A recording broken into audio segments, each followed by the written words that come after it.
I want to walk you through 7 proven strategies to get AI clients begging to work with you. We've implemented all these strategies across a variety of markets for all of our clients running AI agencies, and I want to walk you through each one by one. And so the first thing we need to talk about is what is the number one reason why prospects don't buy? And the answer to that is they don't have enough information to buy.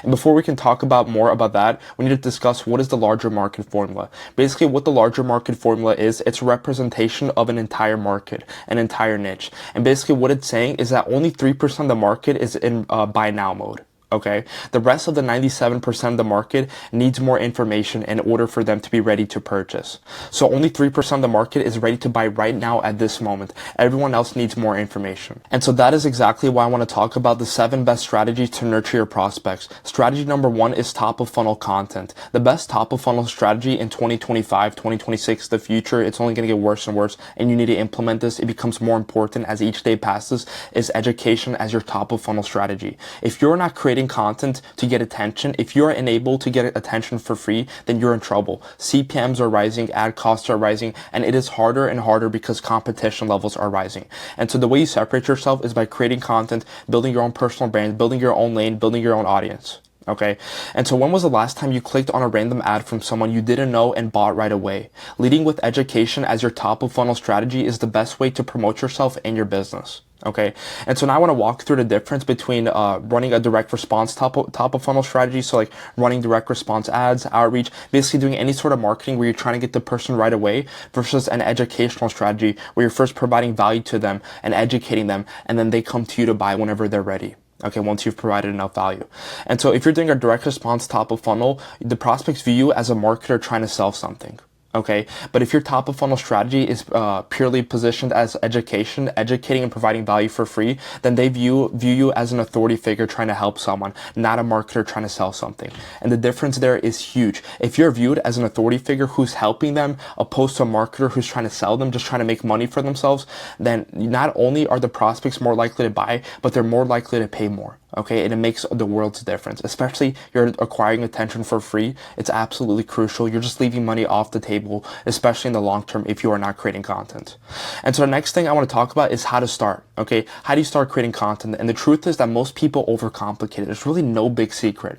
And so first thing you need to do is choose a platform. And mainly, you either choose between long form content or short form content. And there's pros and cons to both of them. When it comes to long form content, it's less viral, but your audience spends more time with you because your videos are longer. And typically the people who are looking to learn about a specific topic or gain value are on the long form platforms or on YouTube searching for stuff. Opposed to short form content, it's more viral, but your audience spends less time with you. Okay, and so it really has pros and cons. Me personally, I would go with long form because especially if you're building that as the base of your personal brand, the foundation is much stronger when all your content is long form and you have an audience that spent a lot of time with you. Okay, and so once you've chosen your platform, you need to decide how to create valuable content for your audience. And to create valuable content, you first need to have clarity on what your ideal customer profile is, your avatar, your ideal customer, and the problems you're trying to solve for them. And so step 1, identify your prospect's current situation and their desired situation. So what is their current situation, and what are the problems they face? And then what is the situation they're trying to get to, and how did they get there? Okay, and so list out all the problems they will face between their current and desired situation, and then reverse engineer content ideas from the problems they face.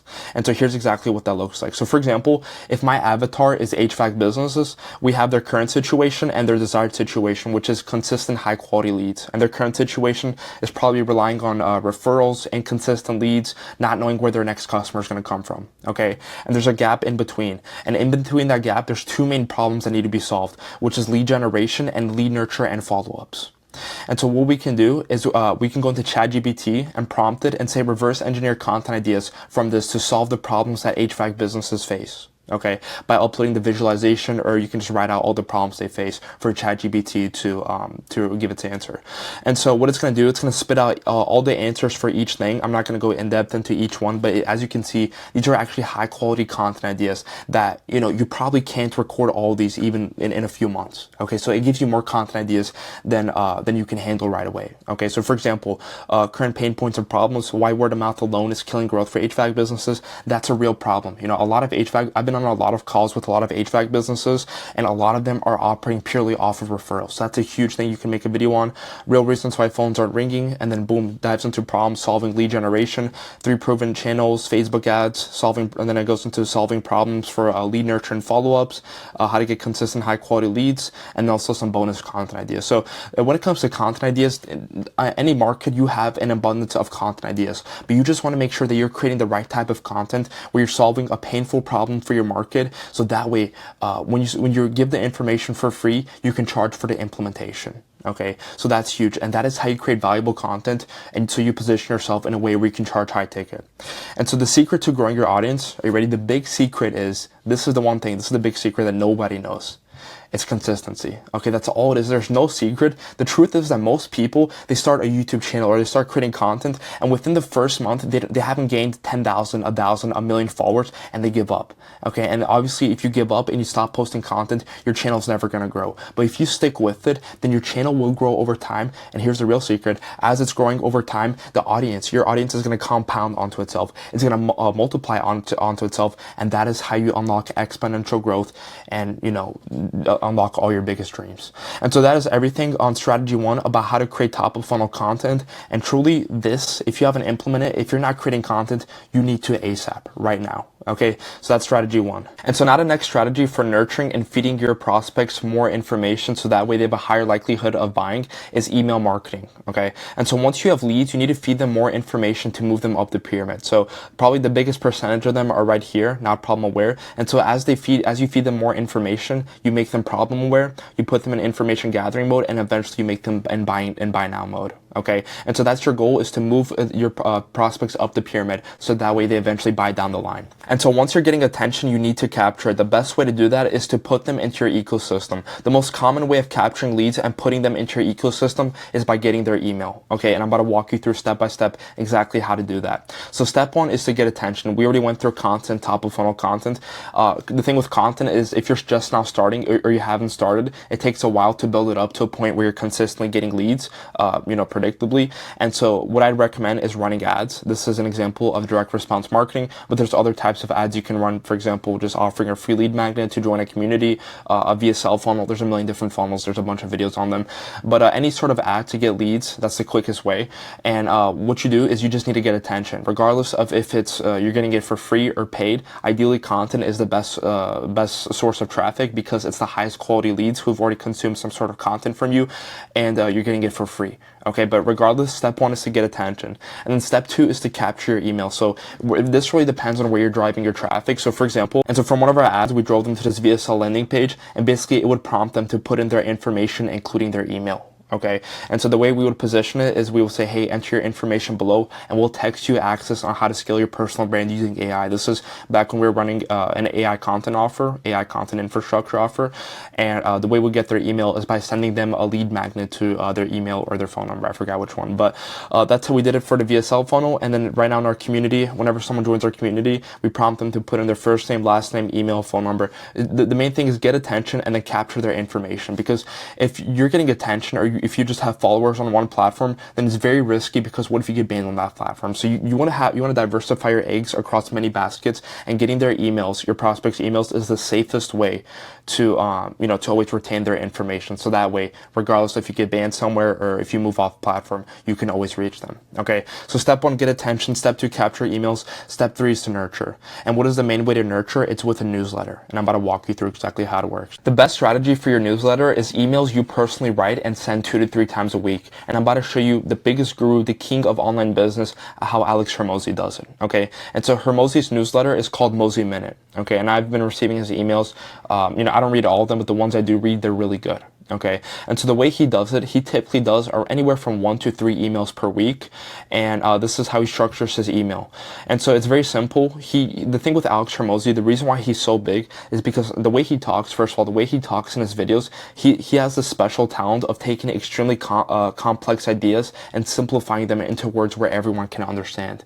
And so he does the same with his writing, where he has a rule of thumb that anything he writes, it needs to be at a 3rd grade reading level, so that way everyone can understand it. And he's mastered the art of cutting down on words, so that way you're only reading what's needed to be read and nothing more. Okay. And so that's why it's called the Mosey Minute, because he's keeping it short, concise, and valuable. And so he provides concise value. And then literally at the end of all his emails, he has a call to action to book a call for whether it's a scaling workshop or some of his other offers or school. He has a call to action in all of his emails. Okay. From the ones that I've read. And so it's very simple. This is a long-term nurture strategy. Once again, you're getting attention. You need to put all that attention, all those leads into your ecosystem. So that way they can block out the messaging from everyone else and just focus on your value.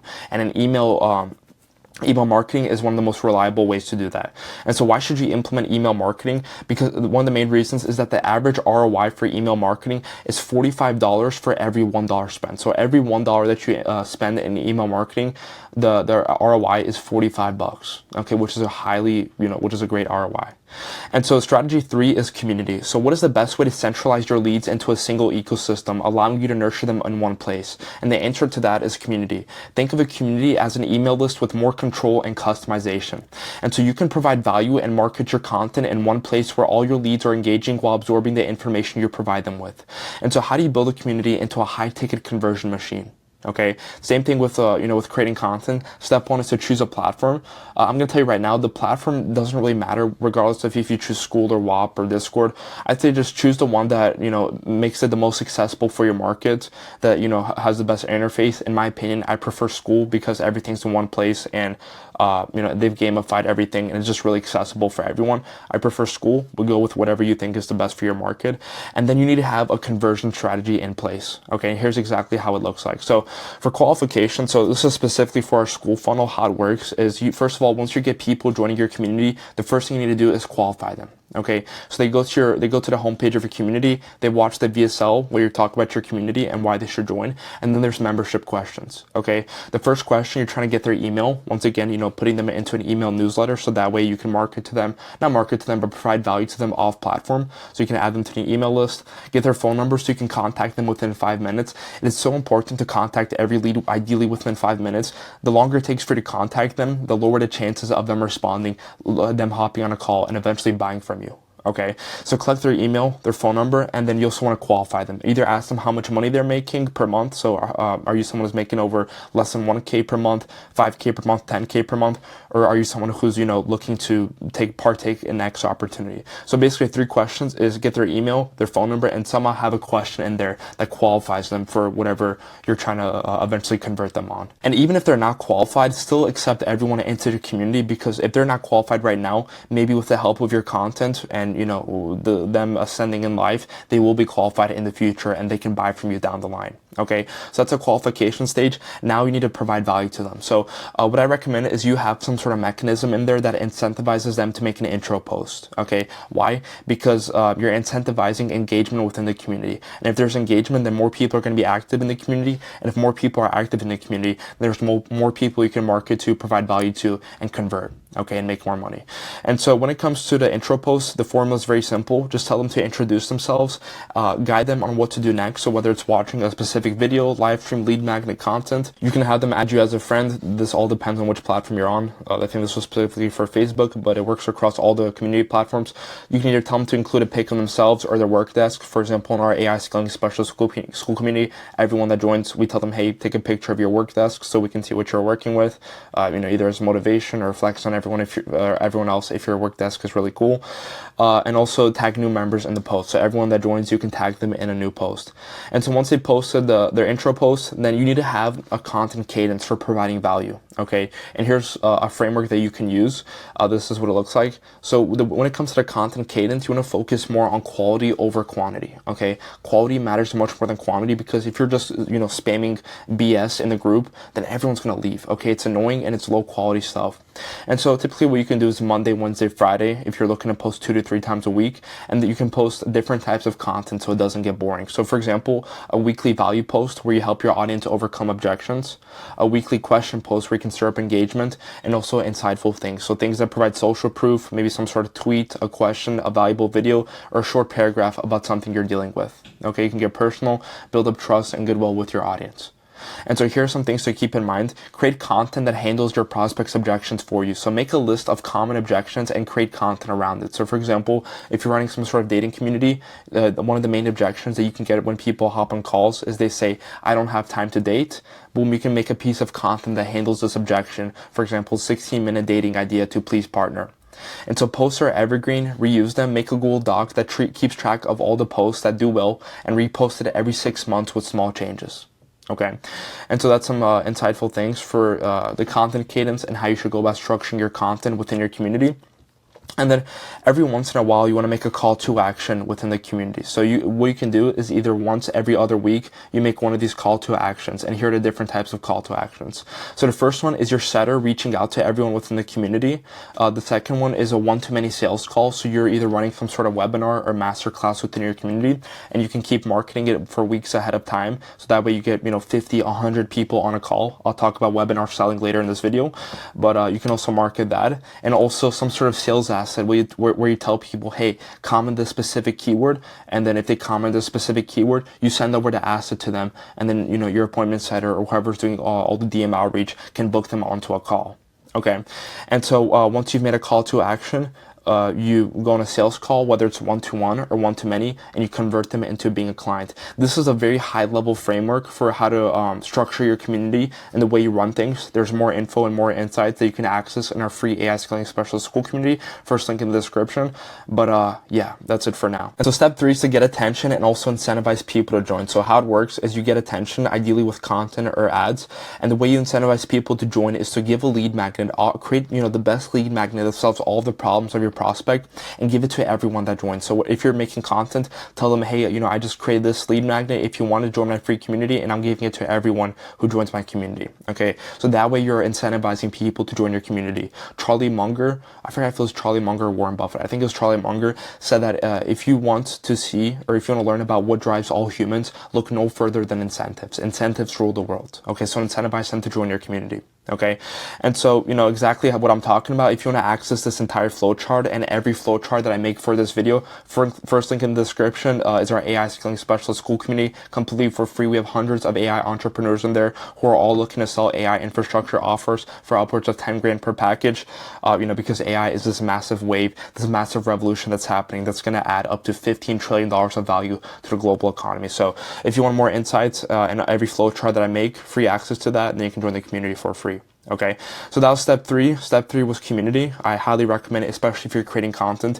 Create a community, an ecosystem where all your leads can go to. Okay, so that was strategy 3. Now let's talk about strategy 4, which is VSL, a video sales letter. And so a VSL is one of the highest leverage things you can create. And in order for a prospect to be more likely to buy, they need to consume X amount of minutes of content. Okay, and it really depends on which market you're in, or what type of content you're creating, or what type of offer you're selling. But just know that on average, the people that bought consumed on average X amount of minutes of content. And I'm about to show you an example exactly. It sounds confusing, but I'm about to walk you through an example. And so why not try to force them to become someone who's more likely to buy? So the example here is Hormozi discovered that 78% of his customers, and this was back when he was running GymWatch, discovered that 78% of his customers consumed at least 2 long-form pieces of content before they bought. So he created a VSL that was equal to 2 long-form pieces, or to 2 long-form videos. And so he discovered that, all his clients on average consume 2 long-form pieces of content. So he created a VSL that's equal to 2 long-form videos. Okay, and so that's what I mean by trying to force them to become someone who's more likely to buy, by getting them to consume the equal amount of content at once.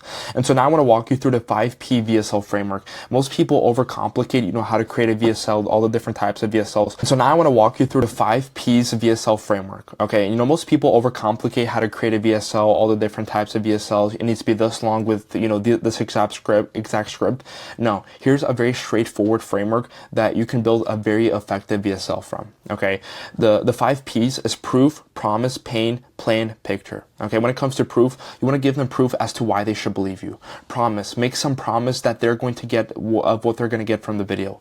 Pain, talk about their pain to demonstrate that you know where they're at right now. Plan, lay out the plan as to how you're going to solve their problems. Picture, give them a visual so they understand it better. And then you have the other 2 sections, which is the FAQ section. What are the most common questions and objections people have when they're on the call with you? Solve it in the video. So that way you're pre-handling handling their objections, you're solving it in the video. So you're shortening the sales cycles and you're making closes easier and you're warming them up even more before they hop on the call. And then you want to have a call to action at the end of your VSL where you clearly lay out the next steps that they need to take in order to, eventually hop on a call with you.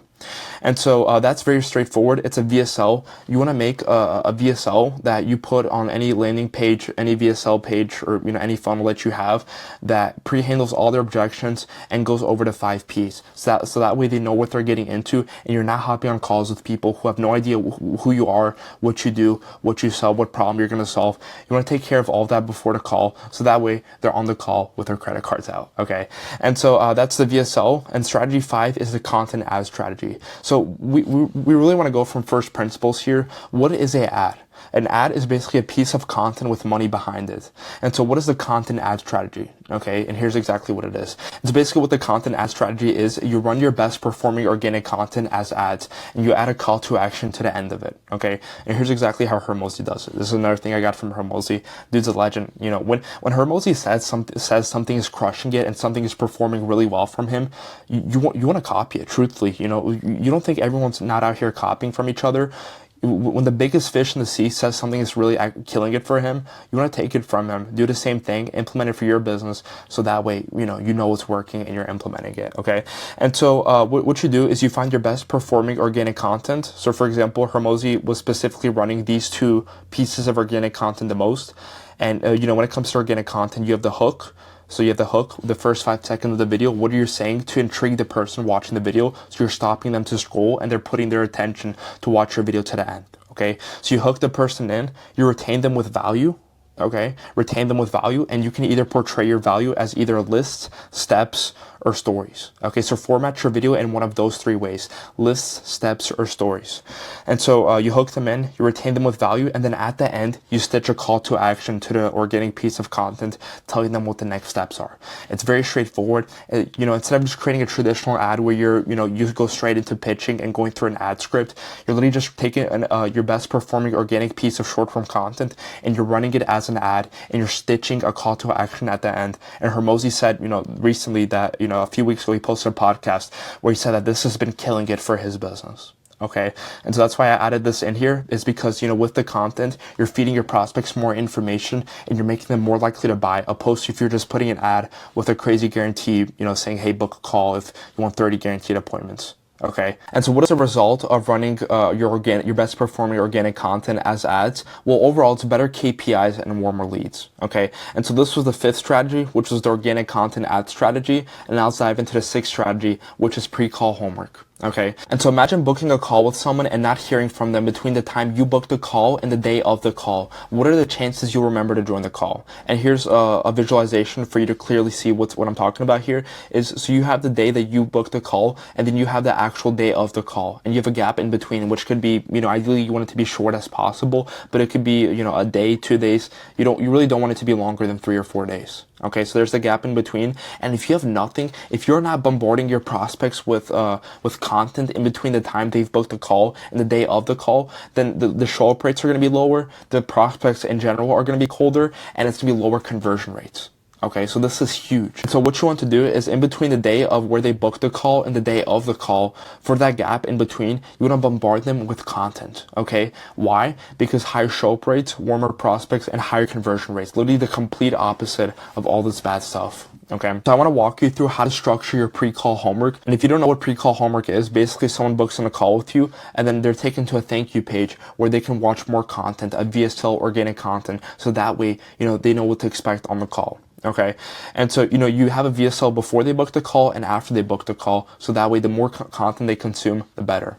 And so you have your booking page, you have your calendar, you have the form that they fill out before the call. So you have basic information on what their current situation is, if they're qualified, etc., etc.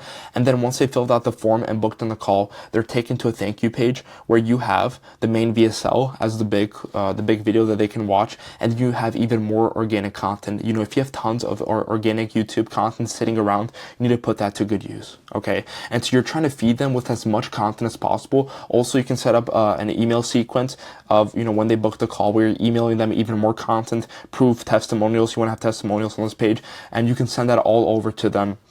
So that way, they're as warm as possible when they hop on the call with you. Okay, and so that was the sixth strategy, which was pre-call homework. Now the seventh strategy is the actual live call. So all the strategies I mentioned above are strategies for nurturing leads before the call. The more nurtured the lead, the less calls it will take to close. And so other than sales calls, here are more live call strategies to feed your prospects more information.